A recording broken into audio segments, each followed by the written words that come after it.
تو حضرت شمس العلماء نے اس وقت کی جوانی کا عالم تھی، کسی مولانا کے تعلق سے کوئی فتویٰ یا کوئی بات صادر فرما دی تھی، وہ مفتی اعظم ہند رحمۃ اللہ علیہ کے مرید تھے، انہوں نے جا کے اپنی طرف سے کوئی بات کی، وہ مفتی اعظم تھے ابن رضا، انہوں نے کہا کہ نہیں، میں سید صاحب کے پاس خود جاؤں، وہ شیخ الجن والانس تھے، کیا کہا؟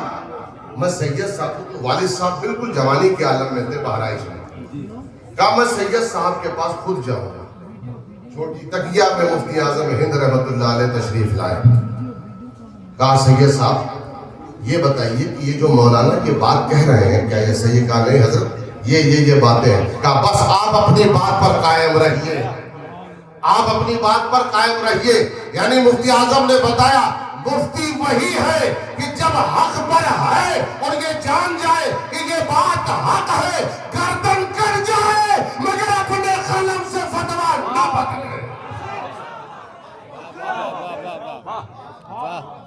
اپنے قلم سے پھر وہ فتویٰ نہ بدلے۔ مفتی کا قلم سب سے زیادہ طاقتور قلم ہوتا ہے، سب سے زیادہ۔ مولانا حضرت علامہ و مولانا بہت بڑے عالم دین، حضرت علامہ مولانا قمر الزمان خان اعظمی صاحب میں والد صاحب سے مزاح کے انداز میں ساتھی تھے، یہ دونوں لوگ شرح جامی ایک ساتھ، بحث فعل شرح جامی کا جو سبق ہے ایک ساتھ اشرفیہ پڑھا تھا۔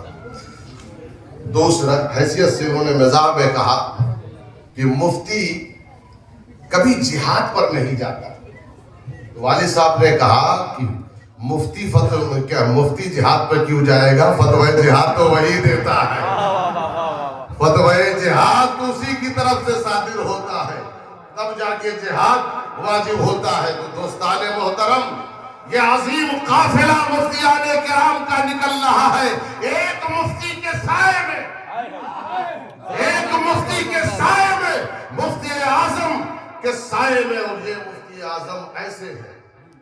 دیکھیں وہ مفتی اعظم، ان کا بیان تو کیا کہنا میں نے بتایا، مگر یہ سب فیضان ہوتا ہے جو چلتا رہتا ہے۔ یہ مفتی اعظم برطانیہ تھے، اور مفتی اعظم برطانیہ کس بنیاد پر تھے؟ وہاں مسئلہ تھا چاند، اور یہاں پر مولانا ابوالوفا فصیحی غازی پوری رحمۃ اللہ تعالی علیہ ایک بار چاند کے مسئلے میں اسی غازی پور میں آپ کے پاس آئے تھے، تو آنے کے بعد انہوں نے کہا کہ کچھ چیزیں ایسی تھی، گفتگو کرنے لگے، تو حضرت نے فرمایا شمس العلماء نے کہ میں بالکل آپ کے سامنے کم عمر ہوں اور آپ بہت ضعیف ہیں، مگر شریعت ہوتی ہے، یہاں میں آپ کی بات نہیں سنوں گا، جو بات ہے جو مسئلہ ہے اسی پر قائم رہوں گا۔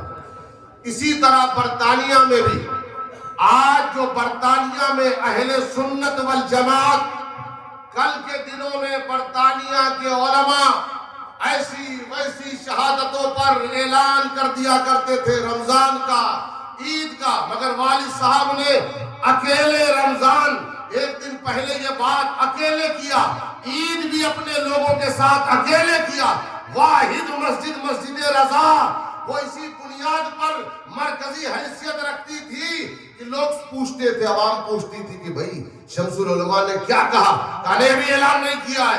لوگ اپنی مسجدیں چھوڑ کر جب اعلان شمس العلماء فرماتے تھے اسی حساب سے عید کرنے آتے تھے، اکیلے انہوں نے کہا شریعت کا، کیونکہ برطانیہ میں مسئلہ یہ ہوتا ہے کہ وہاں پر رویت نہیں ہو پاتی، بدلی رہتی ہے، کلاؤڈی ویدر ہوتا ہے، سال بھر بارش یا برف ٹھنڈک رہتی ہے، اس بنیاد پر چاند کی رویت کا اختلاف ہوتا رہتا ہے۔ آپ نے فرمایا میں شریعت کا تقاضا ہر حال میں پورا کروں گا، کسی حالت میں بھی بغیر تقاضائے شریعت کو پورا کرتے ہوئے میں اعلان نہیں کروں گا۔ علماء ساتھ ہوئے، مخالف ہوئے، ساتھ ہوئے، مخالف ہوئے، مگر وہ اپنی بات پر قائم رہے۔ خدا کی عزت کی قسم، آج برطانیہ میں پوری اہل سنت والجماعت ایک دن رمضان ایک دن عید کرنے پر آمادہ ہو گئی، یہ عمل حضرت شمس العلماء کا تھا۔ جب حق پر چلتے ہیں تو لوگ پھر آنے لگتے ہیں، لوگوں نے مانا کہ واقعی وہ اپنی بات پر جو قائم تھے وہی شریعت ہے، وہی صحیح بات ہے۔ تو دوستان محترم، اسی لیے میں بس اتنا کہوں گا، ربنا آتنا فی الدنیا حسنہ وفی الآخرۃ حسنہ وقنا عذاب النار۔ ایک بالکل آپ کو ایک نصیحت کے طور پر آپ سب کے لیے، نوجوانوں کے لیے، طلباء کے لیے، علماء کے لیے، ہمارے لیے، سب کے لیے، دیکھیے ہمارے اللہ نے ہم سے کہا آتنا فی الآفاق وفی انفسہم حتی یتبین لہم انہ الحق، کہ ہم نشانیاں دکھاتے ہیں آسمانوں میں اور تمہارے اندر، آسمانوں میں اور تمہارے اندر اپنی نشانیاں دکھاتے ہیں تاکہ حق واضح ہو جائے۔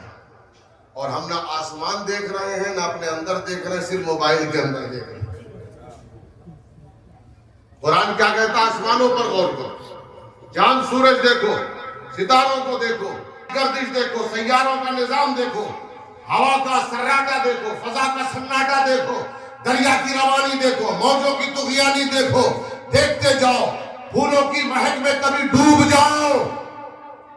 اس پہ تو بڑی گفتگو ہے تصوف کی، مگر چلے وقت نہیں ہے، مگر اتنا بتاؤں کہ یہ سب چیزوں پر غور کیجیے، اپنے اندر غور کیجیے، اپنی کمیوں پر، اپنی کجی، کمی، کوتاہی، جو ہم سے برائیاں صادر ہو رہی ہیں، ہو گئی ہیں، اس پر غور کریں، یہ اللہ نے کہا۔